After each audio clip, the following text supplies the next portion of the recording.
চীনা হাঁস দিয়ে খামার খুললে অবশ্যই আপনারা লাভবান হবেন। কারণ হচ্ছে চীনা হাঁস একটা বাচ্চা আপনার ১২০ টাকা ১১০ টাকা বিক্রি হয়। আর এই একটা চীনা হাঁস আপনার ২০টা ১৮টা বাচ্চা ফুটিয়ে থাকে। আর ১৮টা বাচ্চার দাম তো বুঝিনি ১৮০০ টাকা। যদি ১০০ টাকা করে সর্বনিম্ন বিক্রি করেন তাও ১৮০০ টাকা। আর চীনা হাঁস পালন খুবই সহজ। এরা শান্তশিষ্ট প্রাণী। এদেরকে পালন করলে আপনারা অবশ্যই লাভবান হবেন। মাশাআল্লাহ, এই যে কিছুদিন আগে আমার ৫০টা বাচ্চা ফুটিয়েছি, সেগুলো বিক্রি করে দিলাম।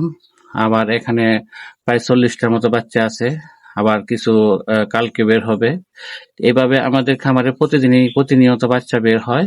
আর এই বাচ্চাগুলো মাশাআল্লাহ খুব সুস্থ সবল বাচ্চা আমাদের। কারণ আমরা ইনকিউবেটর দিয়ে কোনো বাচ্চা ফোটাই না। একদম চীনা হাঁস দিয়ে আমরা বাচ্চা ফুটিয়ে থাকি। দেখেন মা ওই ডিম ফুটিয়ে বাচ্চা বের হয়ে নিয়ে বসে আছে, দেখেন মাশাআল্লাহ।